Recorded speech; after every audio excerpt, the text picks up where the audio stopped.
For this one, I don't want to spend that much time. I'm simply going to hit the watercolour. It's going to be this lovely scene of the river down here. Here's one I did last year, a great big one, using the sponge roller and acrylics on plein air again.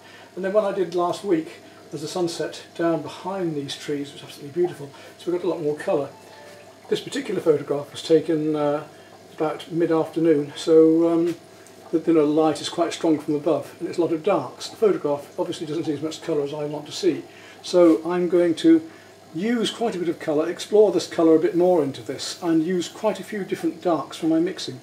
I'm going to use my Russian watercolours again, and of course with watercolour we're starting from light to dark.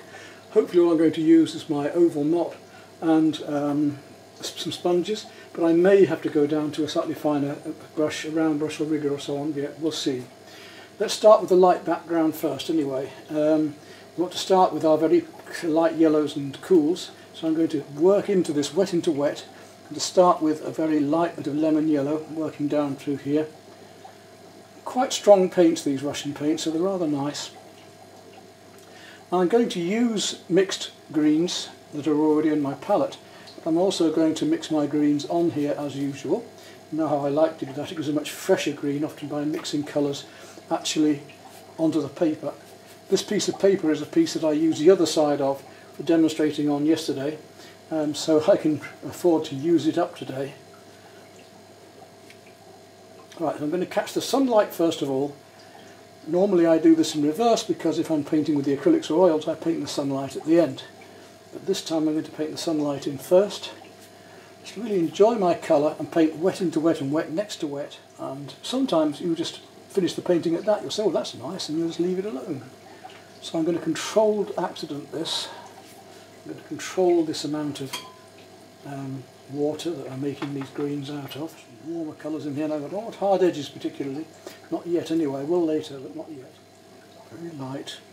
Right, now I'm going to go to one of my mixed greens, a very sort of light emerald type green that's in here. I don't know what the exact colours are according to their palette, but I know what I would call it, an emerald.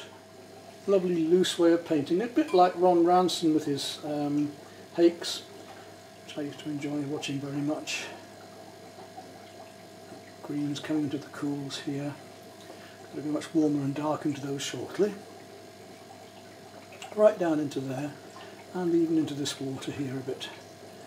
And it's also happening down to the grasses here.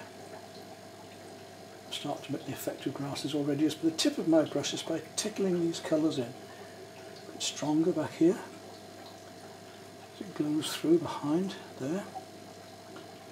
Hope you can see this alright, because I've tried to keep my hand out of the camera, but it isn't always that easy. There we are.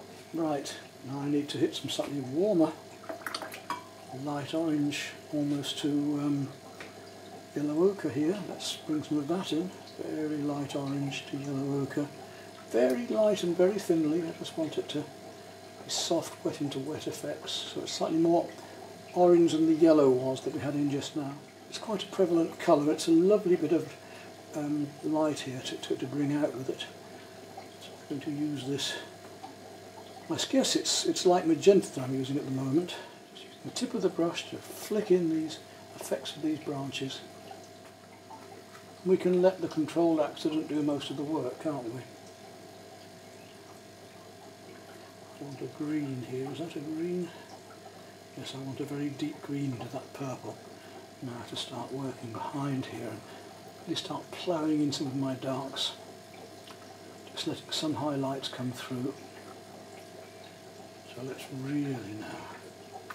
Deep purple, deep green, much stronger colours so I can leave the wet into wet effects shining through here. Absolutely gorgeous thing to do.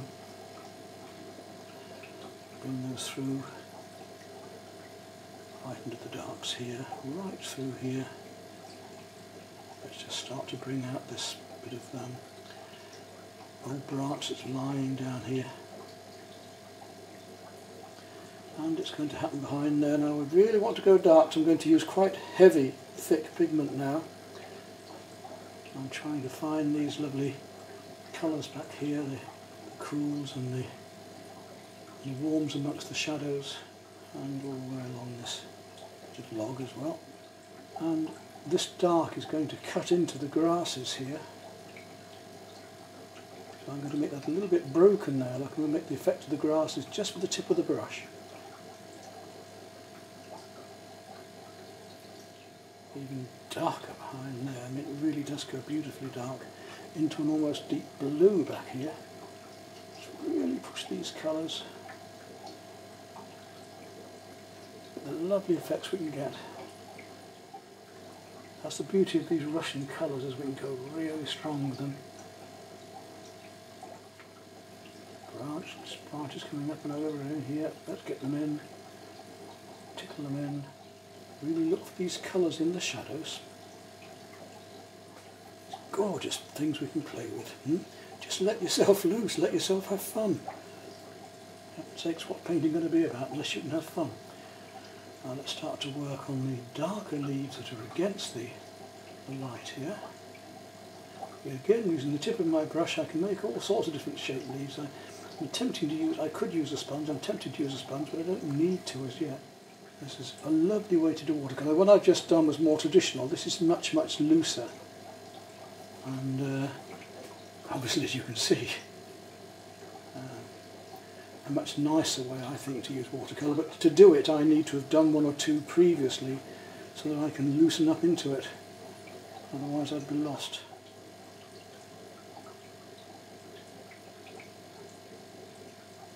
Right, still on my oval mop. All I've done is taken a little time off to let the painting just about dry. It's almost dry all the way through here now. And a rigger. I'm going to go back to the mop I've just been using, exactly the same brush first of all, and work on some of these darks again. Still working on the darks, and I'm still going to use my slightly larger brush just to pick up on these shapes in the background here as they come through. But now it's dry, look, I'm getting a lovely sharp edge. So, whereas before it was going wet into wet, now I want this sharper, dark lines of these trees coming down into here. So let's put more warmth into that. A bit of red and brown, just to bring that forward a bit.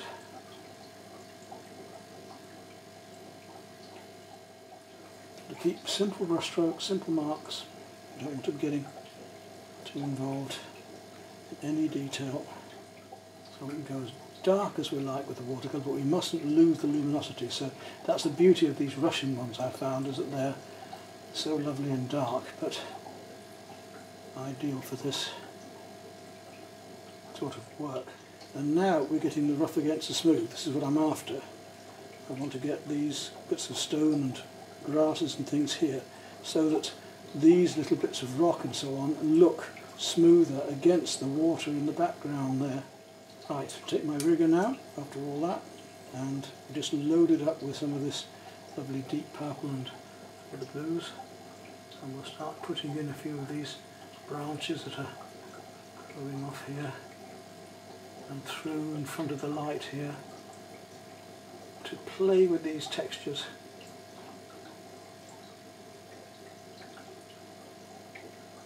So we've got the rough against the smooth, the light against the dark, the warm against the cool.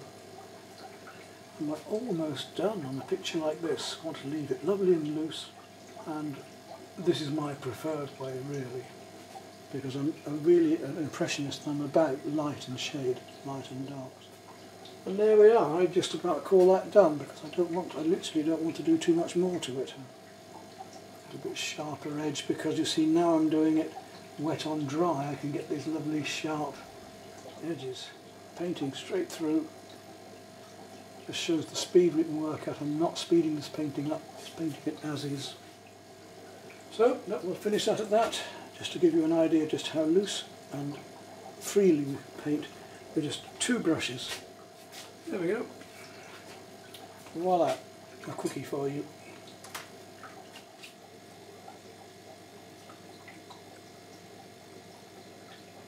Take a closer look at it. All the colours we found in that, other than just black and white or deep green. and how lovely wet into wet effects can be achieved.